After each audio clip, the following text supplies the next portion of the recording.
खबर cut to cut special में आज आपके सामने लेकर आए हैं हम तीसरी आंख यानी कि सीसीटीवी की नजरों से हिंसा और हंगामे की वो तस्वीरें जो नागरिकता संशोधन कानून के विरोध में की गई है।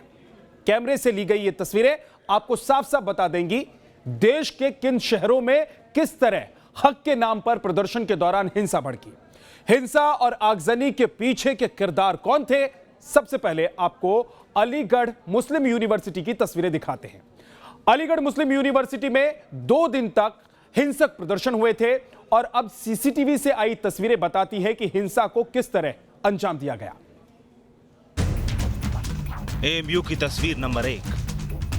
15 दिसंबर को जब दिल्ली के जामिया में सीए के विरोध में किया गया प्रदर्शन हिंसक हुआ तो तकरीबन 125 किलोमीटर दूर अलीगढ़ मुस्लिम यूनिवर्सिटी से भी हिंसा और हंगामे से लबरेज तस्वीरें सामने आई थी।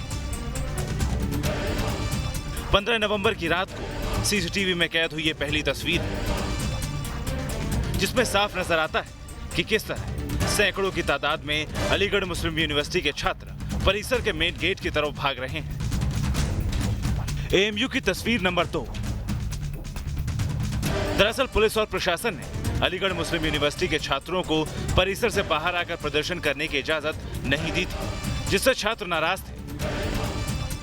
इस दूसरी तस्वीर में आप देखेंगे कि पुलिस ने परिसर के मेन गेट के बाहर बैरिकेडिंग कर रखी है और यूनिवर्सिटी के छात्र लगातार भारी भरकम लोहे के गेट को धक्का दे रहे हैं। लोहे का ये गेट मानो तिनके की तरह हिल रहा है। इसी बीच मेन गेट के साथ बने 2 छोटे दरवाजों से भी छात्र लगातार कूदकर सड़क पर आने की कोशिश कर रहे हैं।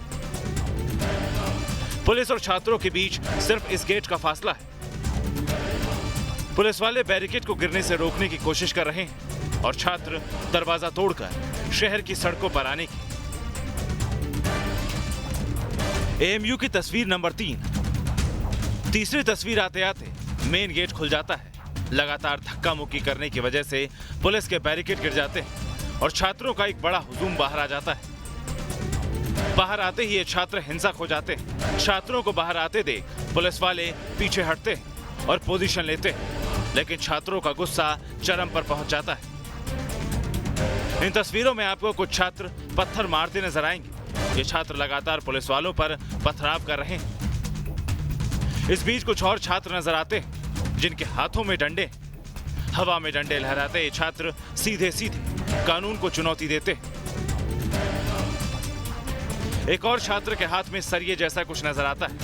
इसी बीच भीड़ से एक शख्स निकलता है जिसके हाथ में भारी भरकम गमला है। वो तो पुलिस वाले दूर थे, वरना शायद ये शख्स भारी भरकम गमला ही फेंक मारता।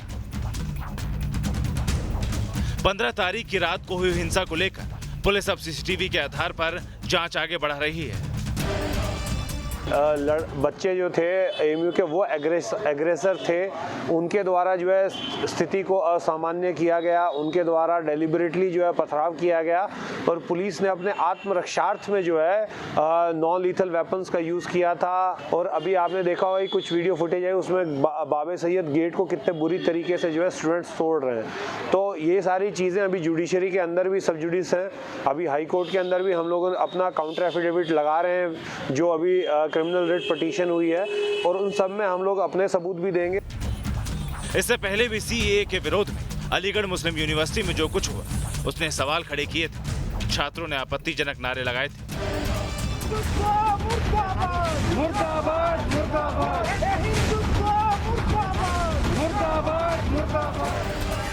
छात्रों को विरोध करने का पूरा हक है, लेकिन हक के नाम पर जिस तरह हिंसा की गई उसने यूनिवर्सिटी और शहर की फिजा में तनाव पैदा कर दिया था। Team news nation.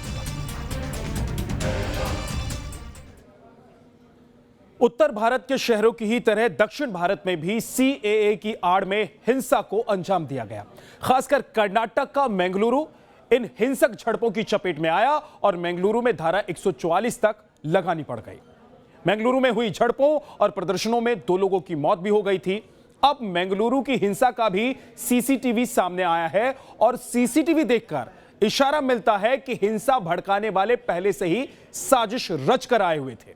कुछ इलाकों में साफ साफ देखा गया कि तोड़फोड़ के दौरान सीसीटीवी कैमरों को निशाना बनाया गया ताकि हिंसा फैलाने वालों की पहचान ना हो सके।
जारी की, तो दूसरी तरफ अब इस मामले को लेकर राजनीतिक बयानबाजी भी शुरू हो चुकी है।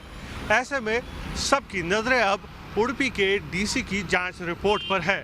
वीडियो जर्नलिस्ट मुनीश के साथ यासर मुश्ताक, न्यूज़ नेशन, बेंगलुरु।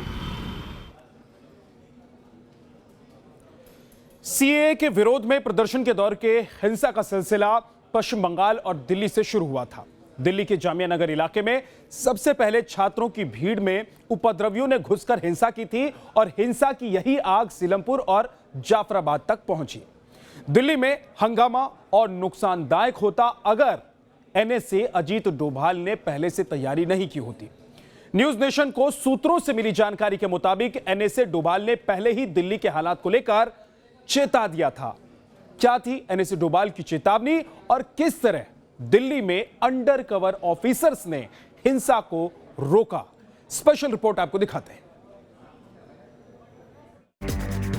दिल्ली में हिंसा पर सबसे बड़ा खुलासा, एनएसए डोभाल ने दिल्ली को बचाया।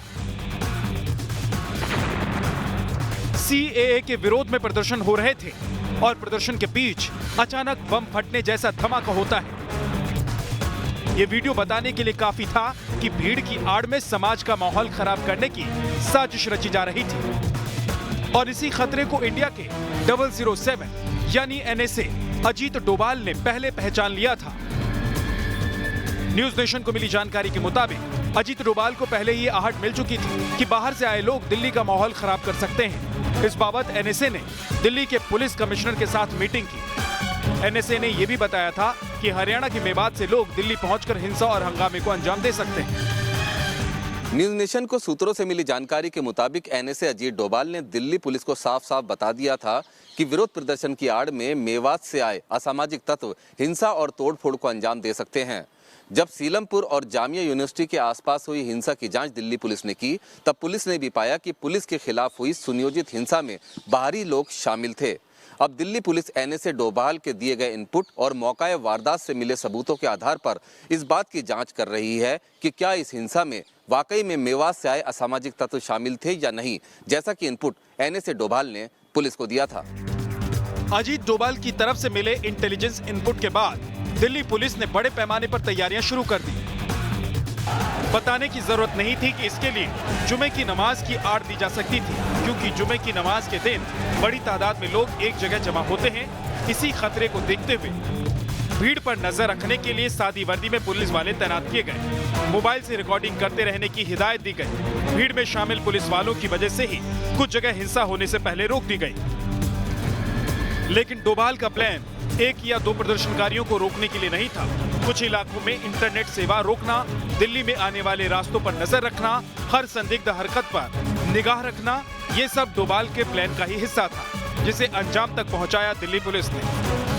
डोभाल साहब जो एक हैंड्स ऑन एनएसए है, जो मतलब नीचे से लेके ऊपर तक हर बारीकियों को समझते हैं और इसी कारण जो है उनका जो समन्वय है जो इंटेलिजेंस एजेंसीज के साथ है वो बहुत बेहतर है और इसलिए जो भी इंफॉर्मेशन होती है वो तुरंत आ जाती है और वो हम देख रहे हैं, इसी का हम असर देख रहे हैं कि तुरंत ये सब हो जाता है कि खट से कोई बात होती है और तुरंत जो है एक्शन ले लिया जाता है। ऐसा नहीं कि दिल्ली में हिंसा नहीं हुई, लेकिन इतने बड़े पैमाने पर लोगों के जुटने, सीएए का विरोध होने और हजारों की भीड़ में समाज के दुश्मनों के छिपे होने के बावजूद दिल्ली में किसी की जान नहीं गई। नामुमकिन से दिखने वाले इस मिशन को मुमकिन कर दिखाने का सेहरा बनता है तो इंडिया के 007 अजीत डोभाल के सिर।